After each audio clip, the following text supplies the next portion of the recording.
আসসালামু আলাইকুম। সবাইকে স্বাগত জানাচ্ছি আমার দেশ পোস্ট এডিটোরিয়াল আয়োজনে। সঙ্গে আছি তামান্না মিনহাজ।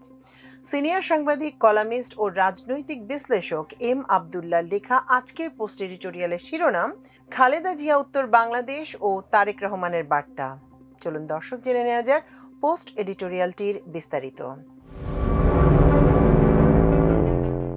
জাতির অভিভাবক, বাংলাদেশের স্বাধীনতা, সার্বভৌমত্ব ও গণতন্ত্রের অবিসংবাদিত কাণ্ডারি বেগম খালেদা জিয়া আর আমাদের মধ্যে সশরীরে নেই, চলে গেছেন মহান রবের সান্নিধ্যে। তাকে নিয়ে এরই মধ্যে বিস্তর লেখালেখি হয়েছে, আরও হবে। নির্ধারিত দিনের নিয়মিত লেখক হিসেবে পত্রিকার শিডিউল মানতে হয়। সে কারণে প্রিয় নেত্রীর বিদায়ের 5 দিনের মাথায় লিখতে হলো। পাঠকদের কাছ থেকে পুনরাবৃত্তি মনে হতে পারে ভেবে দেশনেত্রীর জীবনের অনেক দিক এড়িয়ে যেতে হবে। পরিমিতি বজায় রেখে সংক্ষেপে কিছু স্মৃতি, কিছু কথা তুলে না ধরলে অপরাধ বোধে ভুগতে হবে। দীর্ঘ পেশাগত জীবনে খালেদা জিয়ার নাম যতবার লিখতে হয়েছে, সম্ভবত আর কোনো নেতানেত্রীর নাম এতবার আমার হাতে লেখা হয়নি। বিএনপি সংবাদ কভার করার দায়িত্ব পালন করেছি 1.5 দশকের বেশি সময়। এ সময় খালেদা জিয়াকে 2 দফায় প্রধানমন্ত্রী হিসেবে দেখেছি। 1996 সালের 15 ফেব্রুয়ারির নির্বাচনে স্বল্পস্থায়ী সরকারের প্রধানমন্ত্রিত্ব ধরলে 3 দফায় প্রধানমন্ত্রী হিসেবে দেখার সুযোগ হয়েছে। বিরোধী দলীয় নেতা হিসেবে তার সঙ্গে দেশের প্রায় সব জেলা সফর করার সৌভাগ্য হয়েছে। বিশেষ করে নির্বাচনী সফরে টানা 1000 কিলোমিটার তাকে অনুসরণ করেছি। সেই সূত্রে অসংখ্য স্মৃতি রয়েছে। সাতক্ষীরার পথে মাদারীপুর ফেরিঘাটে বাহাউদ্দিন নাসিমের গুন্ডা বাহিনীর বৃষ্টির মতো গুলি, পার্বত্য লং মার্চে নারায়ণগঞ্জ ও ফেনীর গডফাদার শামীম ওসমান ও জয়নাল হাজারীর সেই তাণ্ডবের সময় সফরসঙ্গী হিসেবে দেশনেত্রীর যে সাহস ও দৃঢ়তা দেখেছি, তা কোনোদিন ভোলার নয়। সপ্তম ও অষ্টম জাতীয় সংসদ নির্বাচনের আগে প্রচারাভিযানে হাজার হাজার কিলোমিটার পথ তাকে অনুসরণ করার সময় যে অম্ল মধুর স্মৃতি, তা লেখা এই সীমিত পরিসরে সম্ভব নয়। 2001 থেকে 2006 সালের ক্ষমতাকালে তেজগাঁও প্রধানমন্ত্রীর কার্যালয় কিংবা রাষ্ট্রীয় ও রাজনৈতিক কর্মসূচির সংবাদ কভার করার সময় দেখেছি তিনি দুর্নীতি প্রতিরোধ এবং রাষ্ট্রের অর্থ সাশ্রয়ে কতটা কঠোর, এমনকি কিপ্টে ছিলেন। বিদেশে সফর সঙ্গীর সংখ্যা কমাতে তালিকায় লাল কলম চালাতেন। অনেকের দৃষ্টিতে সেটা নির্দয়ভাবেই করতেন। শেখ হাসিনা যেখানে অনুগ্রহ ভাজনদের তুষ্ট করতে রাষ্ট্রের অর্থ শ্রাদ্ধ করে ডজন ডজন সাংবাদিক পেশাজীবীকে সফর সঙ্গী করেছেন, সেখানে খালেদা জিয়া 4-5 জনের অধিক হলেই প্রেস উইং কর্তাদের বলতেন, সরকারি অর্থে এত সাংবাদিককে কেন সফর সঙ্গী করতে হবে। অন্য সফর সঙ্গীদের ক্ষেত্রেও একই মনোভাব দেখিয়েছেন। সংসদ কভার করার সূত্রে সংসদ নেত্রী হিসেবে যেমন দেখেছি, তেমনি বিরোধী দলীয় নেত্রী হিসেবে তার আগুন ঝরা বক্তব্য লিখেছি হাত খুলে। তার ডাকে 2013 সালের 29 ডিসেম্বর মার্চ ফর ডেমোক্রেসি কর্মসূচি সফল করতে নেমে মায়ার নেতৃত্বে গুন্ডা বাহিনীর আক্রমণে আহত হয়েছি। আধলা ইট বাম বাহুর উপর পড়ে যে আঘাতপ্রাপ্ত হয়েছি, তা এখনো অমাবস্যা পূর্ণিমায় ভোগায়। সেদিন আমরা সাংবাদিকরা আর ঢাকা বিশ্ববিদ্যালয়ের হাতে গোনা কজন শিক্ষক ছাড়া আর কেউ মাঠে নামেননি।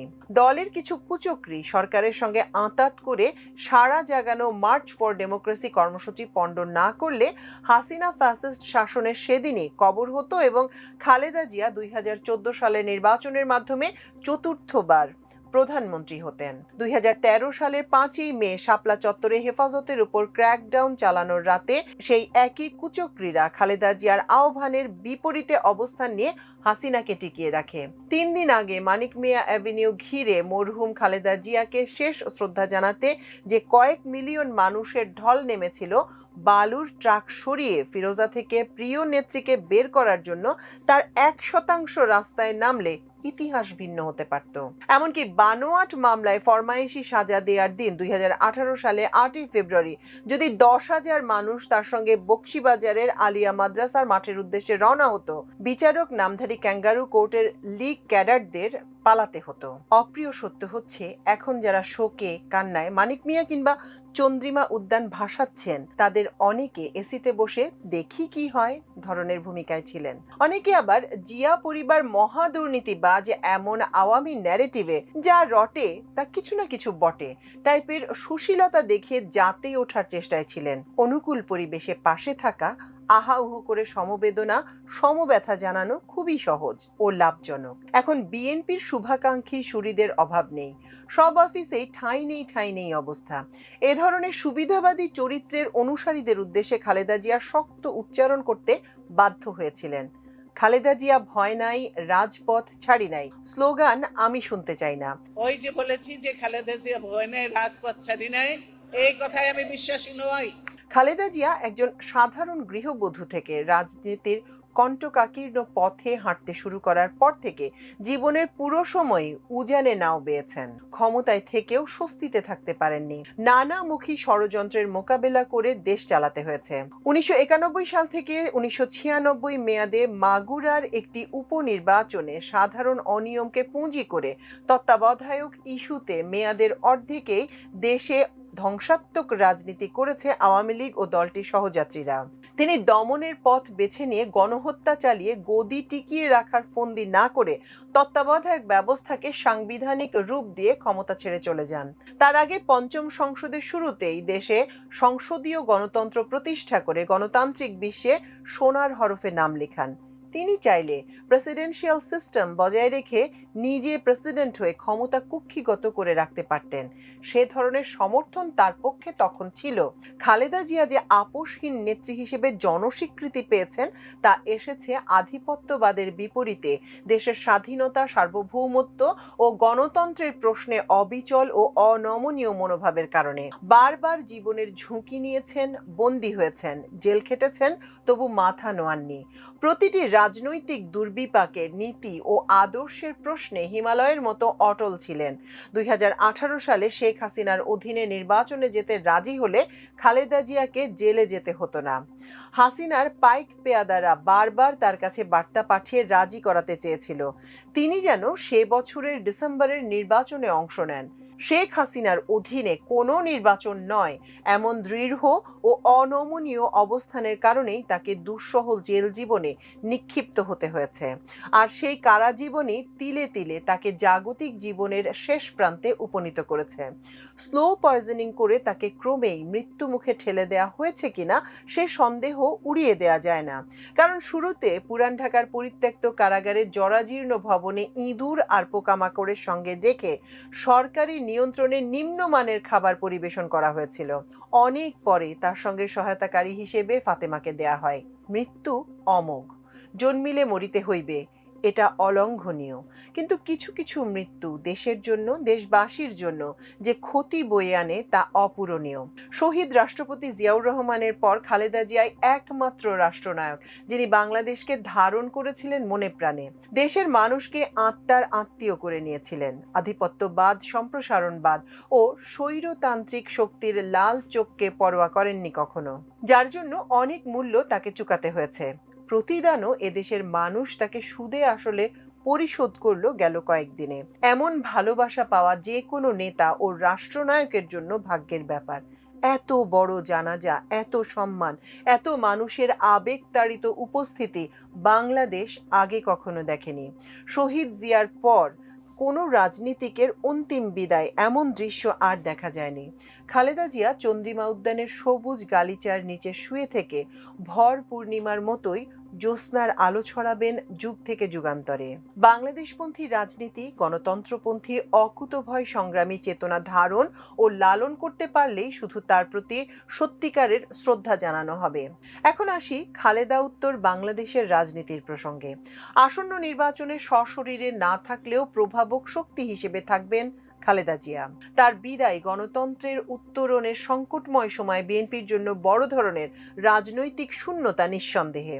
বছরের পর বছর অসুস্থতা ও রাজনৈতিক নিষ্ক্রিয়তার মধ্যেও যিনি দলের ঐক্যের প্রতীক ছিলেন, সেই নেত্রীকে ছাড়াই এখন নির্বাচনী লড়াইয়ে নামতে হচ্ছে দলটিকে। উত্তরসূরি তারেক রহমান এ সময়ের সবচেয়ে জনপ্রিয় রাজনৈতিক দল বাংলাদেশ জাতীয়তাবাদী দলের ভারপ্রাপ্ত চেয়ারপারসন থেকে চেয়ারপারসনে উন্নীত হয়েছেন। দলের গঠনতন্ত্র অনুযায়ী হয়তো 2-1 দিনের মধ্যে আনুষ্ঠানিকভাবে সে ঘোষণা আসবে। 2024 সালের জুলাইয়ের অভ্যুত্থান এবং পরবর্তীকালে আওয়ামী লীগের রাজনৈতিক কর্মকাণ্ড নিষিদ্ধ হওয়ার পর বদলে যাওয়া রাজনৈতিক প্রেক্ষাপটে এখন ক্ষমতা ও জবাবদিহির অন্যতম প্রধান কেন্দ্রবিন্দু হয়ে উঠেছেন তারেক রহমান। দেশে ফিরে 10 দিনের মধ্যেই তিনি নতুন রাজনীতির বার্তা দিয়েছেন। 25শে ডিসেম্বর এক অবিস্মরণীয় রাজনৈতিক সমাবেশের মধ্যে দিয়ে ঐতিহাসিক প্রত্যাবর্তন এবং নতুন অভিষেকের পর তারেক রহমানের প্রত্যেকটি পদক্ষেপই উৎসাহব্যঞ্জক এবং ইতিবাচক। মানবিক ও সংবেদনশীল নেতা হিসেবে তিনি নিজেকে তুলে ধরেছেন বলে মনে হচ্ছে। প্রত্যাবর্তনের দিন পূর্বাঞ্চলের 36 জুলাই সরণিতে সমাবেশ মঞ্চে নির্ধারিত বড় চেয়ার পরিহার করে সাধারণ প্লাস্টিক চেয়ারে বসা, প্রতিশোধ প্রতিহিংসা পরিহার করে উদ্দীপনামূলক বক্তব্য, মায়ের জানাজায় প্রদত্ত বক্তব্যে পরিমিতি বোধ, খালেদা জিয়ার কষ্টের জীবনের নিত্যসঙ্গী ফাতেমাকে আইনগতভাবে বোনের স্বীকৃতি দেয়া, গুলশানের কার্যালয়ে অঙ্গ সংগঠনের নেতার পা ছুঁয়ে সালামে বাধা দিয়ে বিএনপি ও তারেক রহমানের রাজনীতিতে এটা চলবে না এ ধরনের বার্তা দেয়া সহ স্বল্প সময়ে তিনি ইতিবাচক রাজনীতির বার্তা স্পষ্ট করেছেন। যদিও জাতীয় ও আন্তর্জাতিক পর্যায়ের রাষ্ট্রবিজ্ঞানী এবং রাজনীতি বিশ্লেষকরা মনে করছেন খালেদা জিয়াবিহীন রাজনীতির মাঠ তারেক রহমানের জন্য মোটেই কুসুমাস্তীর্ণ নয়। ভেতরে বাইরে অনেক ঘাত প্রতিঘাতের মধ্যে দিয়েও তাকে পথ চলতে হবে। তাকে অনুধাবন করতে হবে যে 4 দশকের বেশি সময় ধরে খালেদা জিয়া চেয়ারপারসনের দায়িত্বের সময়কালে তিনি শুধু আনুষ্ঠানিক নেতৃত্বের মধ্যেই সীমাবদ্ধ ছিলেন না, রাজনীতির সম্মুখ ভাগে অনুপস্থিত থাকার সময়ও তিনি ছিলেন দলের নৈতিক ভরকেন্দ্র। তার উপস্থিতির কারণেই দলের অভ্যন্তরীণ কোন্দল মাথাচাড়া দিতে পারেনি। প্রবল ঝড় ঝাপটার মধ্যেও ঐক্য অটুট থেকেছে এবং নেতৃত্বের প্রশ্নে কারো মনে সংশয় ছিল না। তার অভিভাবকত্ব ছিল প্রশ্নাতীত। আওয়ামী লীগ বাদে দেশের প্রায় সব রাজনৈতিক দলই তাকে সম্মান ও সমীহ করেছে। প্রতিরক্ষা বাহিনী সহ সব বাহিনী ও ক্ষমতার নিয়ামক শক্তিগুলো তার ব্যক্তিত্ব, সততা ও দৃঢ় চেতা কর্মকৌশলের কাছে নত ছিল। তারেক রহমান দেশের প্রাতিষ্ঠানিক জবাবদিহি নিশ্চিতে তার ঘোষিত 31 দফা সংস্কার কর্মসূচি বাস্তবায়নের যে চ্যালেঞ্জ রয়েছে তা কিভাবে তিনি উতরাবেন তা দেখার জন্য সবাই মুখিয়ে আছেন। খালেদা জিয়ার অনুপস্থিতি দলের অভ্যন্তরীণ স্থিতিশীলতার প্রতীকী শক্তিকে দুর্বল করেছে কিনা সেটা দেখতে আরো কিছু সময় লাগবে। মরহুমের ব্যক্তিগত ক্যারিশমা যে দলটিকে উজ্জীবিত ও ঐক্যবদ্ধ রাখতে বড় ভূমিকা পালন করত, এর ধারাবাহিকতা রক্ষায় নিশ্চয়ই তারেক রহমান সচেষ্ট হবেন। এই ছন্দে বিঘ্ন ঘটার যে আশঙ্কা বিভিন্ন তরফে করা হচ্ছে তা ভুল প্রমাণ করাই তারেক রহমানের প্রথম কর্তব্য। খালেদা জিয়ার মতোই স্বচ্ছ ও দৃঢ়চেতা গণমুখী নেতৃত্ব প্রমাণ করতে হবে তাকে। গৃহবধূ থেকে রাজনীতিতে এসে মাত্র 8 বছরের মাথায় দলকে ক্ষমতায় আসীন করতে পেরেছিলেন খালেদা জিয়া। তারেক রহমান রাজনীতিতে আছেন সেই 1992 সাল থেকে। এর মধ্যে 2টি নির্বাচনে তিনি গুরুত্বপূর্ণ ভূমিকা রেখে অভিজ্ঞতা সঞ্চয় করেছেন। 2001 সালে 4 দলীয় জোটের ভূমিধস বিজয়ের পেছনে তারেক রহমানের তাৎপর্যপূর্ণ অবদানের কথাও জানা। তবে এবার চ্যালেঞ্জটা ভিন্ন।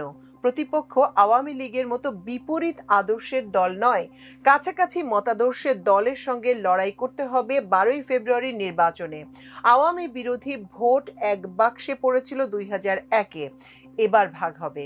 আওয়ামী লীগের ভোট কোন দিকে পড়বে তা পরিষ্কার নয়। তার উপরে নতুন প্রজন্মের কম বেশি 40% ভোটারের মতিগতি অজানা। প্রত্যাবর্তনের সমাবেশে ও খালেদা জিয়ার বিদায়ী সংবর্ধনায় অর্থাৎ জানা যায় জনস্রোত দেখে নতুন প্রজন্মের মনস্তত্ত্ব প্রভাবিত হবে বলে আশা করছেন বিএনপির নেতৃত্ব।